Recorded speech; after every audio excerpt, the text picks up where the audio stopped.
اسلام نے عورت کو ایک خصوصی جگہ عطا کی ہے۔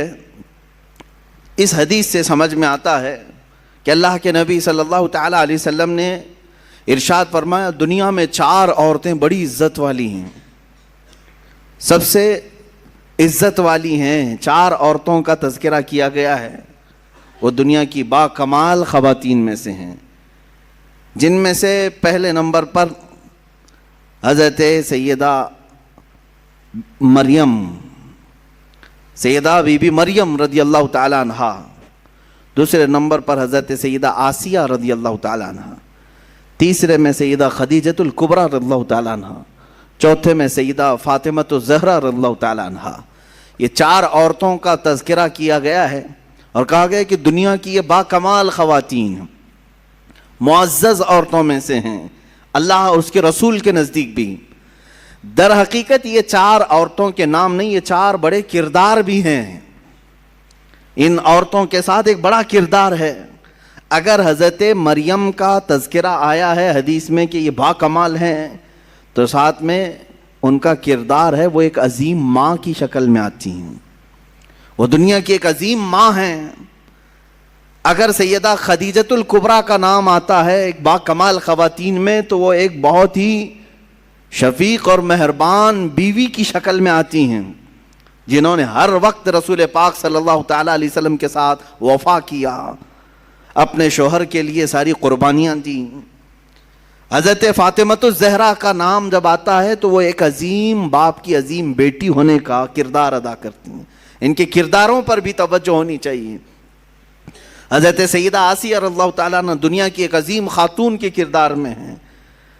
ان عورتوں کے کردار کو جب ہماری بچیاں پڑھیں گی تو یہ مغربی پروپیگنڈے سے نہیں بہکاوے میں آئیں گی، گمراہ نہیں ہوں گی۔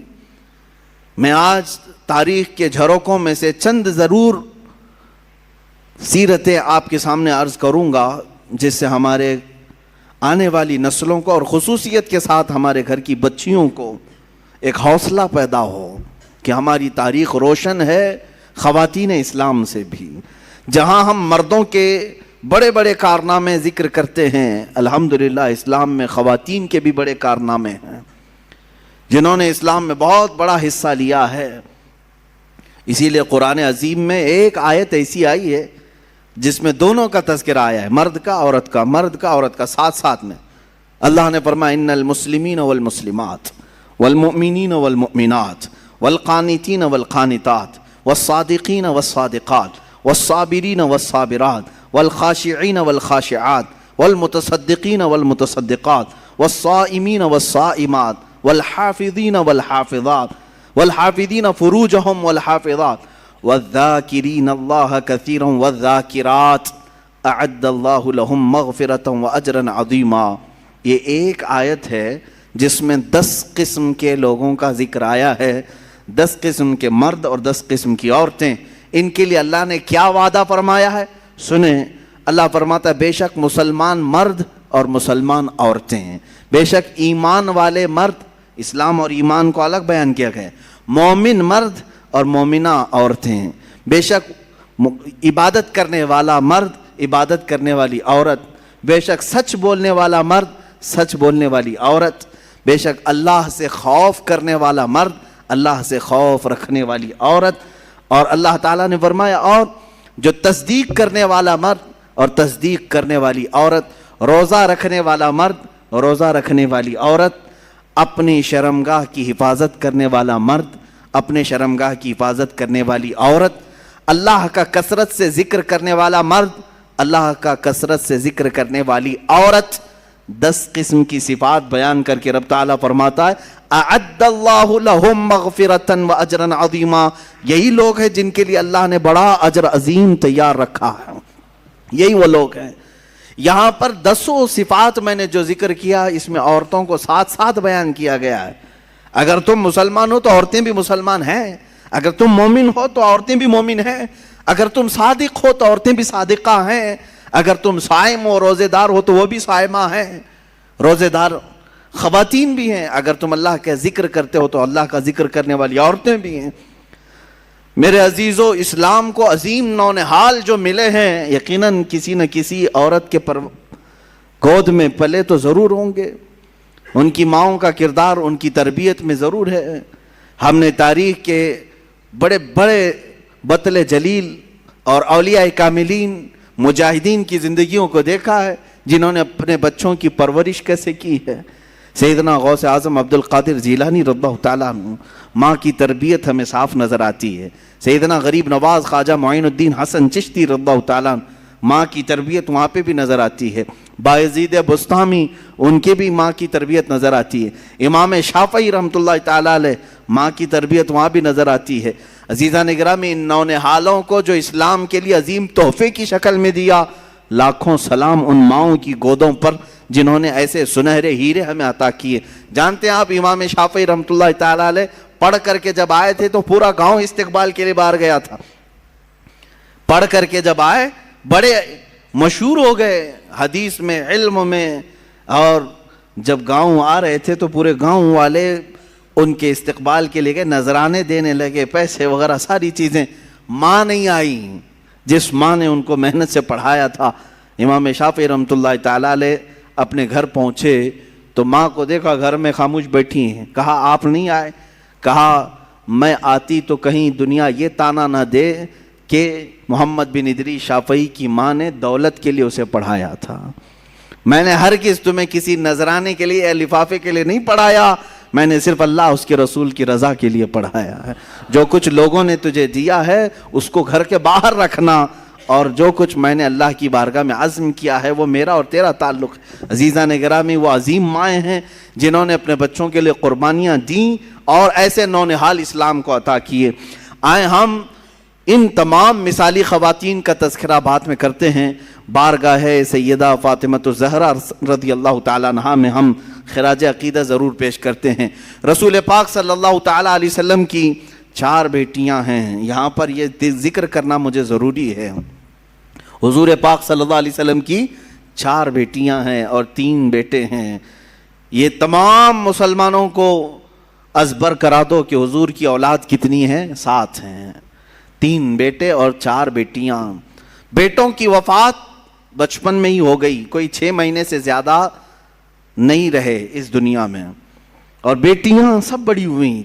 سب سے بڑی صاحبزادی آپ کی سیدہ زینب رضی اللہ تعالیٰ عنہ، ان کے بعد حضرت رقیہ رضی اللہ تعالیٰ عنہ، ان کے بعد حضرت ام کلثوم رضی اللہ تعالیٰ عنہ، چوتھے نمبر پر سب سے آخری بیٹی حضور کی وہ سیدہ فاطمۃ الزہرا رضی اللہ تعالیٰ عنہ۔ 4 بیٹیاں ہیں، اور 4 بیٹیوں کا تذکرہ ضروری ہے اہل سنت و جماعت کے موقف کے مطابق، اس لیے کہ اب بہت سارے لوگ حضور کی بیٹیوں کا بھی انکار کرنے لگ گئے ہیں۔ ہاں، باضابطہ ممبروں سے یہ اعلان کیا جا رہا ہے کہ حضور کی اور کوئی بیٹی نہیں تھی، صرف حضرت فاطمہ تھی۔ کیوں؟ میں آپ کو بتاؤں، دوسری بیٹیوں کو اگر مان لیا نا انہوں نے کہ رقیہ بھی تھی، کلثوم بھی تھی، تو پھر حضرت عثمان غنی کو بھی ماننا پڑے گا، کیونکہ حضور صلی اللہ علیہ وسلم کے وہ بھی داماد ہیں، اور ان کو حضرت عثمان غنی ایک آنکھ نہیں بھاتے ہیں۔ یہ حضرت عثمان کا بغض ہے ان کے اندر، عداوت ہے، جس کی وجہ سے حضور کی بیٹیوں کا انکار کر دیا۔ حضور پاک صلی اللہ تعالیٰ علیہ وسلم کی بڑی صاحبزادی، میرے عزیزو، یہ تمام مکاتب فکر کی کتابوں میں بھی موجود ہے، حضور کی 4 بیٹیاں ہیں۔ ہاں، کوئی ایرا غیرہ ابھی نکل کر کے اگر انکار کرے تو اس کے منہ پر اسی کی کتابیں میں مار سکتا ہوں، اس کی اکابرین کی کتابوں کے حوالے بھی میں دے سکتا ہوں۔ بہرحال ہمارے ہاں کوئی اختلاف نہیں رہا۔ ہاں، ان بیٹیوں کے تذکرے زیادہ اس لیے نہیں ہوئے کہ وہ مدینہ طیبہ ہجرت کے بعد جلد ہی وفات پا گئیں، اور سیدہ زینب رضی اللہ تعالیٰ عنہا سے بھی اولاد ہوئی، جیسے کہ حدیث میں بخاری میں بھی ہے، حضور صلی اللہ تعالیٰ علیہ وسلم ان کی بیٹی کو بھی اپنی گود میں لیتے تھے، وہ بھی نواسی تھی، امامہ نام تھا، حضرت زینب کی بیٹی۔ ان کا نکاح ہم حضرت ابو العاص سے کیا گیا جو بعد میں اسلام لائے، اور حضرت رقیہ اور حضرت ام کلثوم مشہور ہیں، یہ حضرت عثمان غنی کے نکاح میں آئیں۔ کنفیوز نہ ہونا کہ 2 بہنیں ایک ساتھ نہیں آئیں، بلکہ پہلے حضور صلی اللہ علیہ وسلم نے حضرت رقیہ کا نکاح حضرت عثمان سے کیا، اور وہ نکاح کے بعد بیمار ہوئیں، کافی دن تک بیمار رہیں، اور جنگ بدر میں جب میرے آقا تشریف لے گئے، اس وقت حضرت عثمان غنی کو حضرت رقیہ کی عیادت کے لیے چھوڑ گئے. حضور کے مدینہ واپس آنے سے پہلے ہی حضرت رقیہ کا انتقال ہو گیا مدینہ میں. ان کی تدفین بھی ہو گئی. جنگ بدر کے موقع پر حضور اکرم صلی اللہ علیہ وسلم بدر میں تھے اور حضرت رقیہ کا انتقال ہو چکا تھا. واپس آنے کے بعد حضرت عثمان غنی بہت مغموم رہتے. تب میرے آقا صلی اللہ علیہ وسلم نے اپنی دوسری صاحبزادی حضرت ام کلثوم کا نکاح ان کے ساتھ کیا. حضرت ام کلثوم یہ بھی حضرت عثمان غنی کے ساتھ رہیں اور تقریباً 6-7 سال کے بعد ان کی بھی وفات ہوئی. حضرت ام کلثوم رضی اللہ تعالیٰ عنہا کا بھی انتقال مدینہ طیبہ میں ہوا. اب حقیر میں جو صاحبزادی بچیں وہ سیدہ کائنات فاطمہ الزہرا رضی اللہ تعالیٰ عنہ. حضور اکرم صلی اللہ تعالیٰ علیہ وسلم کی وفات تک آپ کی اولاد میں اگر کوئی باقی تھی تو صرف سیدہ فاطمہ تھی. اور حضور پاک صلی اللہ علیہ وسلم چھوٹی ہونے کے اعتبار سے اور بہت سارے معاملات کی وجہ سے حضرت فاطمہ کو نہایت عزیز رکھتے تھے. یہاں تک کہ ارشاد فرمایا انما فاطمہ بضعۃ منی، بے شک فاطمہ میرے ایک جگر کا ٹکڑا ہے، میرے جسم کا ٹکڑا ہے. یسرنی من یسرھا، جس نے اسے خوش کیا اس نے مجھے خوش کیا، اور جس نے اسے تکلیف دی اس نے مجھے تکلیف دی. سیدہ فاطمہ الزہرا کو جس نے تکلیف دی اس نے رسول اللہ کو تکلیف دی. یہاں سے آپ اندازہ کریں اس سیدہ کائنات کے بیٹوں کو جنہوں نے دردناک انداز میں شہید کیا، کیا اس ماں کو تکلیف نہیں پہنچی ہوگی؟ سیدنا امام حسین کو اور حضرت امام حسن کو جنہوں نے شہید کیا ہے وہ ایسے لوگ ہیں جن پر اللہ اس کے رسول کی ہمیشہ کے لیے لعنت ہے اور دردناک عذاب ہے، کیونکہ انہوں نے حضرت فاطمہ کو ایذا دی اور ان کے والد رسول اللہ کو ایذا دی. حضرت فاطمہ الزہرا رضی اللہ تعالیٰ عنہا مکہ مکرمہ میں اس وقت بھی حضور پاک صلی اللہ علیہ وسلم کے ساتھ تھیں جب مکہ والے آپ کو ستاتے پریشان کرتے. آپ کی عمر چھوٹی ضرور تھی لیکن جب حرم کعبہ میں حضور پاک نماز کے لیے جاتے کفار مکہ اونٹ کی گندی اوجھڑی لا کر ڈال دیا کرتے. اس وقت روایات یہ ہیں کہ حضرت فاطمہ دوڑ کر کے آتی اور ان تمام آلائشوں کو نکال کر کے دور کر دیتی اور اپنے والد گرامی سے لپٹ جایا کرتی. حضور پاک صلی اللہ تعالیٰ علیہ وسلم کے شانہ بشانہ کھڑے ہونے والی ہر معاملے میں اور ہر چیز میں حضور اکرم صلی اللہ تعالیٰ علیہ وسلم کا ساتھ دینے والی حضرت فاطمہ ہیں.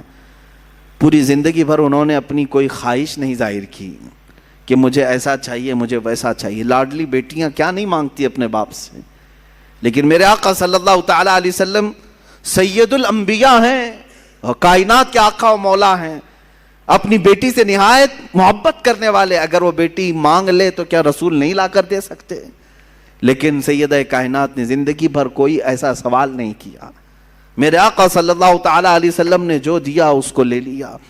بلکہ جب رسول پاک صلی اللہ تعالیٰ علیہ وسلم کو مکہ والے ستا رہے تھے، پریشان کر رہے تھے، جانتے ہیں جب آپ کا بائیکاٹ کیا گیا تھا، سوشل بائیکاٹ کیا گیا تھا مکہ میں، جب وہ بہت ہی چھوٹی سی تھیں، حضرت فاطمہ بہت چھوٹی تھیں، میرے آقا صلی اللہ علیہ وسلم نے 2.5 سال سے 3 سال کے درمیان پتے کھائے، چمڑوں کو پانی میں گلا کر کے کھایا. اس وقت بھی حضرت فاطمہ الزہرا نہایت ہی صابرہ تھی. کہیں ایسا نہیں کہ بڑی بڑی چیزوں کا سوال کریں. بچیوں کو اسی لیے ہم بار بار کہتے ہیں کہ حضرت فاطمہ کو کیوں نہیں پڑھتی؟ تمہاری بیجا خواہشیں کبھی تمہارے شوہروں کو گمراہ کرتی ہیں، کبھی تمہارے باپ کو حرام کمائی پر لے جاتی ہیں. تمہاری ناجائز خواہشیں، آج کی بچیوں کی بات میں کر رہا ہوں، تمہارے بھائیوں کو لوٹ مار کرنے پر مجبور کرتی ہیں، یا تو پھر تمہارے شوہروں کو غلط راستے پر جانے پہ مجبور کر دیتی ہیں. تمہاری خواہشات ہی تو ہیں. بہت سارے مرد جس کی وجہ سے پریشان رہتے ہیں، کمائی نہیں ہے اور مانگ زیادہ ہے، پیسے اتنے آتے نہیں ہیں لیکن بیوی طلب زیادہ کرتی ہے، بیٹیاں مانگتی بہت ہیں. مجھے حیرت ہوتی ہے، افسوس ہے ان بچیوں کے لیے جو 18-20 سال اپنے ماں باپ کے ہاں پلتی ہیں، کھاتی ہیں، پیتی ہیں اور پھر کسی اوباش کے ساتھ بھاگ کر کے چلی جاتی ہیں اور یہ کہتی ہیں میرے باپ نے تھوڑی نہ مجھے کچھ دیا ہے، یہ لونڈا ابھی جو آیا ہے اس نے مجھے 5,000 کا جوڑا دے دیا، 10,000 کا جوڑا دے دیا، فلاں دے دیا. معاذ اللہ. عزیزان گرامی، والدین کی نفرت یہ جو جوانی میں آ کر کے آتی ہے، اس کی ایک وجہ میں بتاؤں. بچیوں کی تربیت صرف کھلونے لا کر، مٹھائیاں لا کر، اچھے خوبصورت کپڑے لا کر کے نہ کرو. اگر تم چاہتے ہو کہ تمہاری بیٹیاں صحیح سلامت رہیں تو بچپن سے ہی ان کے سینوں میں اللہ اس کے رسول کی محبت ڈالو. اگر تم نے ان کو اللہ اور اس کے رسول کے قریب کیا، اسلاف کی روایتیں پڑھائی، جوانی میں اللہ خود تمہاری محبت ان کے سینوں میں ڈالے گا. وہ ماں باپ کی قدر کرنے والی بنیں گی، اپنے والدین کا احترام کرنے والیاں بنیں گی. لیکن آج روتے ہوئے بہت سارے ماں باپ کو میں نے دیکھا ہے، کہتے ہیں حضرت ہم نے کیا نہیں کیا ان کے ساتھ، سب لا کر کے دے دیا ہے، اچھی اسکول میں پڑھایا، اچھی چیزیں لا کر دی، جو مانگتی تھی سب لا کر کے دیا، اور سب سے بڑی خواہش اس کو اچھا موبائل بھی لا کے دیا، بائک بھی دلایا، سب کیا، اس کے باوجود ہمیں ٹھکرا کر کے جا رہی ہے. میرے عزیز، تم نے سب دے دیا، یہ دنیا دیا اسے، لیکن بچپن سے کاش اسے اللہ اس کے رسول کی محبت دیا ہوتا. تو آج کے وقت دیکھو، دلوں میں محبت ڈالنا تمہارا کام نہیں ہے، دلوں میں محبت پیدا کرنا یہ اللہ رب العزت کی طرف سے ہوتا ہے. اگر تم اس کی محبت ڈالو گے تو تمہاری محبت اللہ اس کے سینے میں ڈالے گا، تمہاری اولاد کے سینے میں رکھے گا.